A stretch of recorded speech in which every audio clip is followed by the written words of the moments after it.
Hello everyone, welcome to the channel. Today we're going to look at USDC versus USDT. USDT. The two top stablecoins that are currently competing for the entire market capitalization. We are mainly going to look at the two stablecoins that are equivalent to the dollar, okay? That is, it's supposed that for every stablecoin they create, they put in $1 in theory.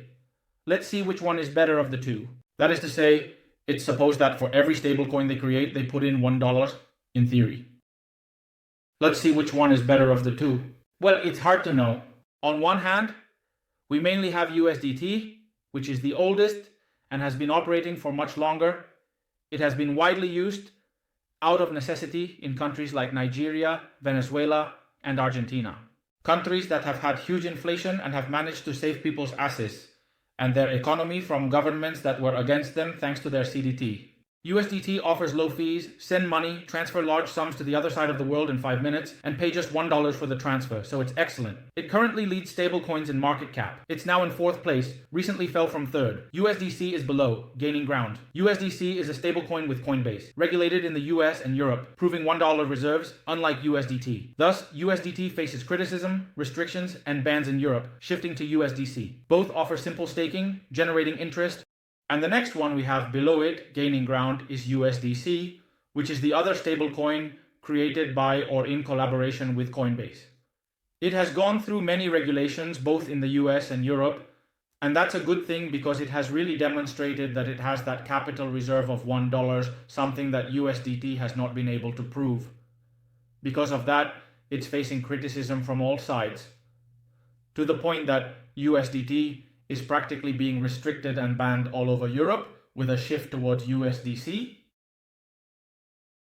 To say that both have the option for simple staking means they generate interest for holding them locked up, okay?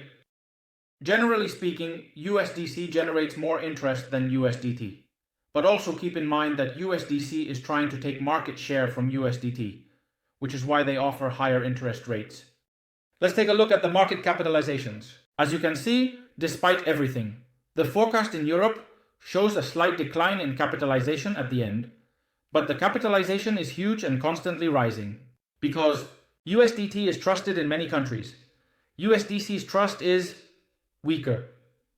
In Europe and the US, USDT is being phased out, leaving USDC as the main option. USDC's capitalization rose from October to December. USDC interest rates are 3% to 1.7%. USDT's are 5.24% to 1.5%.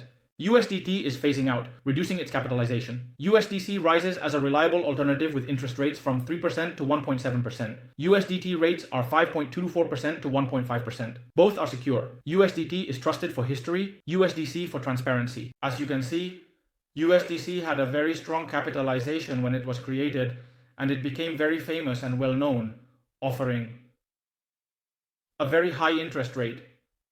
Then it regained its capitalization, as you can see, which also happened a bit with USDT. These are just market dynamics in the end. But its capitalization has risen quite a bit again. In fact, it has seen a strong increase lately, especially from October onwards. And then in November and December, it skyrocketed. Why? Because with USDT being banned, the only viable and trustworthy alternative left is USDC. As you can see, we can check this on Binance, but you can look at any exchange. It varies a bit from one to another. Here we see the interest rates that USDC generates, which range between 3% and 1.7%, while USDT ranges between 5.24% and 1.5%. If we look at the chart over a year, you can see that USDT has had spikes of 17% and over 20%, dropping down to around 3% because it fluctuates a lot.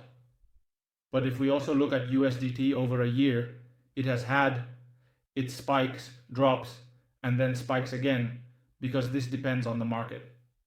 If a lot of people invest money in Bitcoin or other cryptocurrencies during a rise, they pull funds out of stablecoins, which generates higher interest rates to attract more funds. And when the market turns and goes down, people sell. When you sell a token, whether it's Bitcoin or anything else, it often ends up being converted to USDT or USDC. So the capitalization rises and they don't need to offer as high interest rates. Both are quite secure and work well.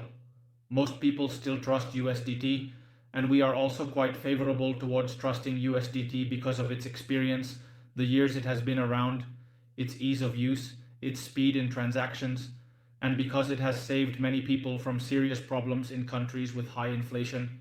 As for USDC, we'll see how it progresses. It's more recent, right? It has very good backing and support from all the governments, a lot of transparency. But having government support doesn't necessarily mean it's good. It can also mean losing some anonymity, which complicates things a bit.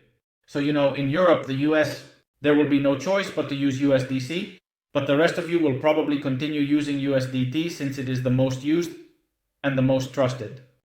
I hope I've helped you. Both are good. They're two good alternatives. I always recommend diversifying, not putting all your eggs in one basket, because also USD, I think it was from Terra, that stablecoin that came out a while ago, was also very reliable, and everyone jumped in head first, and then it just disappeared overnight. So, it's complicated. Okay, I hope I've helped you. If you have any questions, feel free to ask in the channel. Greetings.